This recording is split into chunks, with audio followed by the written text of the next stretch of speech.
creatures of this planet. I've come to compete. So, you pesky earth slugs like to race, eh?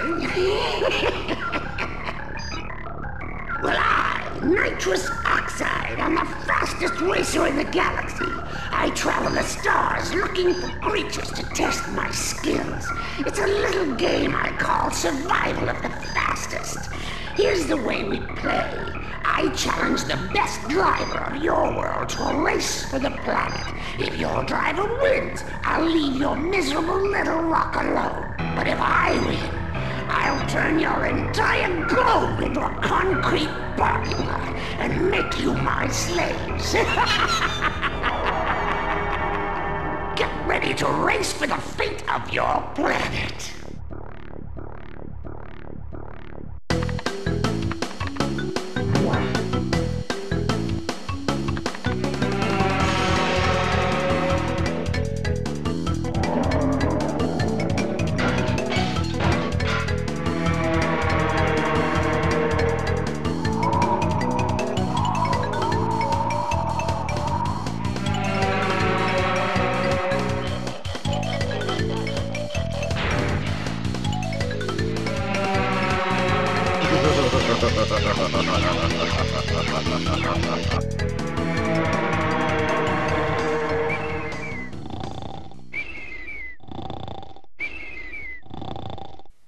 And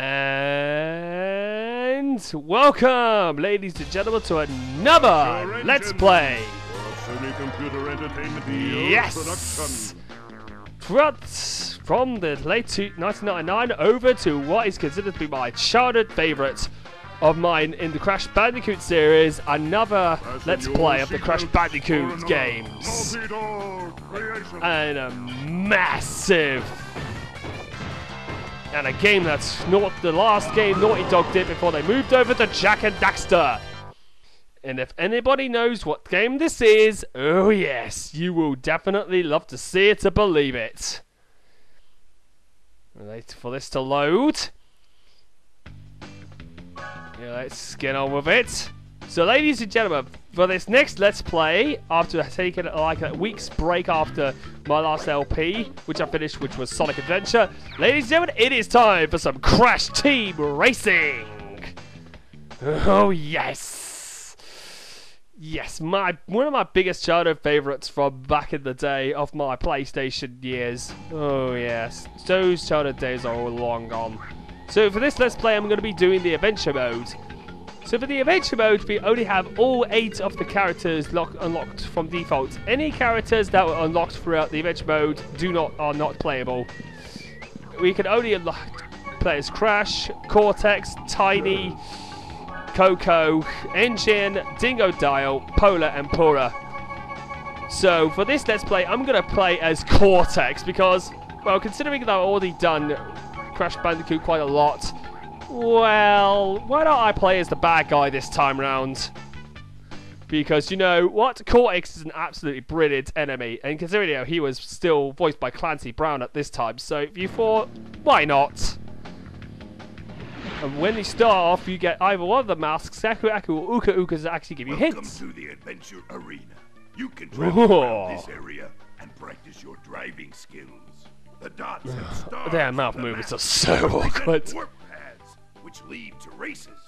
When they flash, it signifies they are open to play. Crash Bandicoot must be eliminated. It has an active warp vortex, and it will take you to the track's start line. Finish a track in first place to win a trophy. As you collect more trophies, other tracks will turn on and open to you. Good luck and drive fast. If you don't, Cortex, I will destroy you! So basically the story is that a new enemy known as Nitrous Oxide is looking for anybody for the fastest racer from Earth in order to save their planet, called Survival of the Fastest. All they've got to do is to collect all 60 trophies in order to, and of course 4 boss keys in order to prove that they are worthy of a challenge to Nitrous Oxide. So each area has like 4 racetracks, including this one. The first one we're doing is of course Crash Cove. One of the most easiest of the tracks ever in the game. So with that being said, what are the game's mechanics? Well, this actually is kind of a typical kart racer. You have to drive against the opposition to actually destroy everybody in the... Anybody who... You have to just decimate your opposition to actually win a race. In the adventure arena, winning races gives you a trophy which allows you to progress further into the story. Once you got all 4 trophies, you'll be able to get to a boss arena in order to win a key. As you collect more trophies, you'll be able to unlock more harder circuits. So we're basically going off into the basics first. One like this, which is pretty much a very, very simple layout. A very simple layout with very small turns and only very simple turning points. I like this track because it's quite simple straight to the point. As you can probably tell, most of the tracks are absolutely well designed, and each race only has 3 laps in it, so you don't have to worry about. Having to endure like 5 laps, unlike Super Mario Kart, because Mario Kart 64 only had 3 laps because they know that the tracks are going to be longer. Because to be fairly honest, that game didn't really wasn't surprising that it wasn't that good. Mostly due to the fact of mostly due to mechanics and of course some collision detection issues. This one is a lot more, you know, much more, you know. It doesn't have much bugs or glitches in it. In fact, it's much more smoother than Mario Kart 64 because you'll consider that the mechanics are a little bit more, you know, tighter than the ones in Mario Kart 64. So whatever happens, you have to try and get first place. All you got to do is to collect weapons and try and decimate your opposition to get to the in order to get to the finish line in first. And this is what happens whenever you win a race. Cortex actually wins, and Coco sneers at Cortex for losing, while Engine is mad that his leader, mentor, pretty much won. I like the losing animation of Engine. Him getting extremely mad with fire coming out of his rocket. You'll be juiced up, and your power-ups will become more potent. Talking of power-ups, we've got some of the usual suspects. We got the tracking missiles, which of course act like the red shells. The bowling bombs, which act like green shells, but they only explode whenever they come in contact with a wall. We've got the beakers, which allow you to spin out and slow down the opposition. We got warp orbs, which can target the player in first place, but when it gets juiced up, anybody in front of you will be decimated by the warp orb. And of course, TNT and Nitro crates are extremely powerful at slowing down the opposition as well. We'll talk about the TNT crates later, a bit more now. TNT crates are really, really devastating. Whenever you hit a TNT crate, it will go on your head. All you got to do is to start hopping enough times in order to get it off. If you fail to do that in time, it will explode in your face, causing you to tumble and crash, which will slow you down and make you lose a lot of time. So in this next stage, Ruse Tubes is actually another simple laid out track. It isn't too hard, and it's pretty easy though. And the layout actually kind of reminds me of the underwater stages from Crash 3.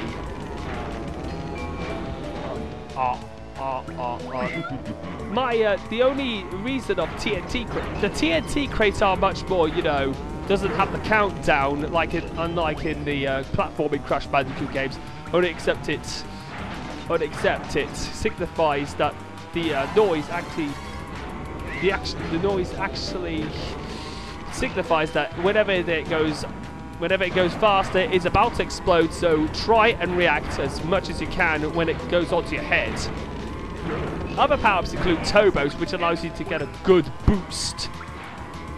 And you've got the Aku masks, depending on which character you play. If you're playing at Crash Bandicoot or the good guys, you get Aku. But if you're playing as Cortex and his minions, you get Uka, who is of course Aku, like what his debuted state is his evil twin brother. And we've won again. That is really good. You see who's second and third this time round. We know Cortex won. Oh,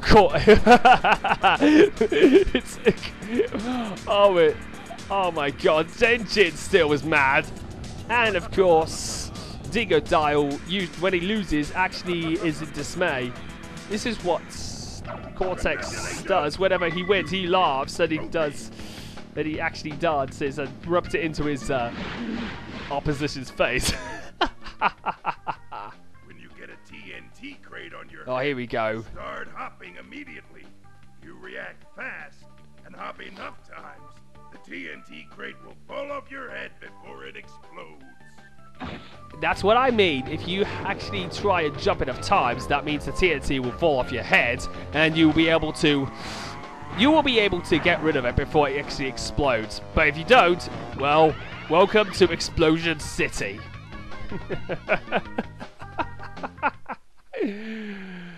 Alright. So, which stage is next? Well, Mystery Caves. Now, this one is a little bit more, you know... No, the first two tracks were like a walk in the park. This one is a lot more trap-laden this time around. However, there are some good places to get some airtime. You got these pools with turtles in them. If you actually get enough airtime, you can actually get a good boost.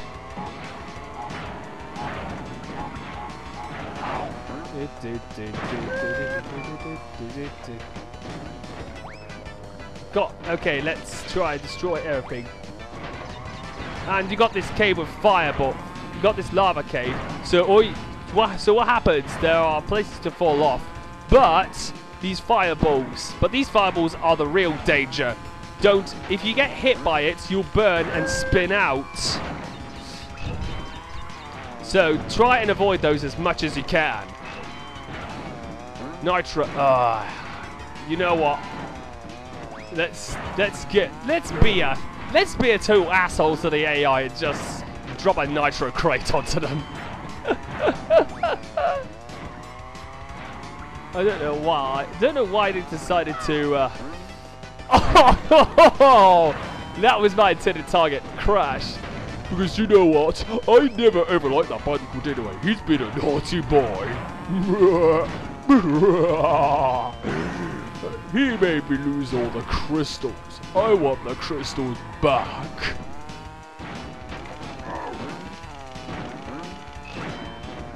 I just got rid of Tiny because he failed Cortex so many times. Oh, goodness gracious me. Now it's good. Now, and I know that Clancy Brown still voices Cortex in this game. Oh. Speaking of voice actors, Cortex and Uka Uka are to reprise their roles, as well as Brendan O'Brien for both Tiny Tiger and Jin. I know Dingo Dial's voice actor reprises the role, but I don't know what his name is. Anybody in the comments, please tell me, because I know who else. Because I want to know who does it. Pinstripe is voiced by Brendan O'Brien. I do admit. I think I'm correct on that one. Hayden Walsh, I do believe, voices Coco, and Michael Ensign reprises his role as Entropy, I believe. So yeah. The only way we can actually get Entropy is either by cheating or getting all of the ghost times. I prefer to use a cheat code just to unlock it because I don't really want to do all the time trials. But I did actually unlock all of the boss characters legitimately, as well as fake Crash. And I know there's a cheat code to unlock a secret character called Penta Penguin, I believe. Yeah, that's the one. I just wanted to look at Cortex's laughing. I just wanted to look at Cortex's winning animation much better. But their facial expressions are a bit... Get a hang Yeah. of turbo from jumping. The longer you're in the air, the bigger the turbo you'll get when you land. For big turbos, try to get extra air time by hopping off jumps using the R1 button. I know the animations, they have some new animations for this game, but goodness gracious me, some of their in-game animations, whenever you're racing, is a bit blare at best.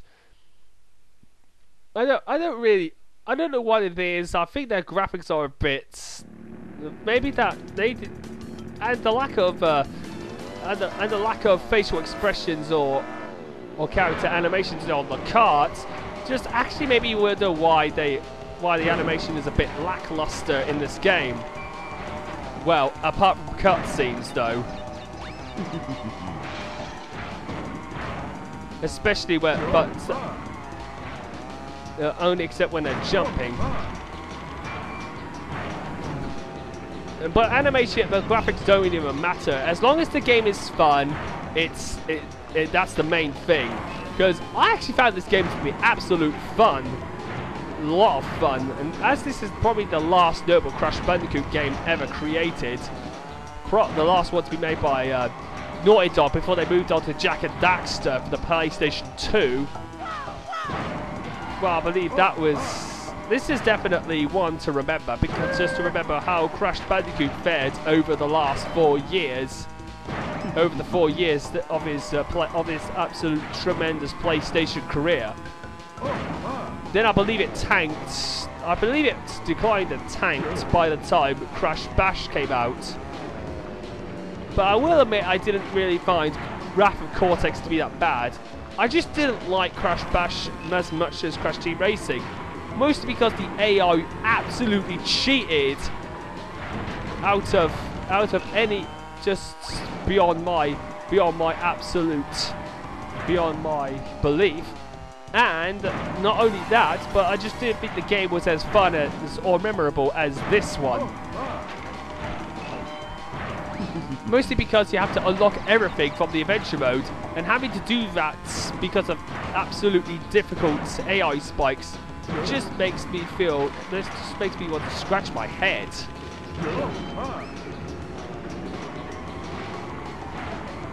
But I do absolutely think that this game actually did it better in terms of multiplayer. Mostly because it had offered a lot more in terms of fun.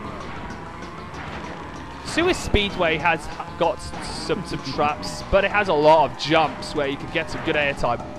The hazards, I will admit, are of course the barrels, the giant barrels, which we met in Crash Bandicoot 2. And yes, this stage was based off the sewer levels from Crash 2 as well, so that's to be expected. Because I know a lot of the tracks actually have some great nods from all the tropes that were from the original trilogy before this game. Plus, there are a few new ones as well, but we'll get to them later on. I think Mystery Caves was a brand new one, though. Oh, here we go. Hey, Ripperoo. We haven't seen each other since Crash Bandicoot 2. Last one across the sliders a rotten brain? You've got to be kidding me. That was a bit insulting. But that being said, I'll see you guys next time for when we take on Ripperoo's challenge and we get on with the second area of the game. So I'll see you guys at part 2 of Crash Bandicoot of the Crash Team Racing Let's Play.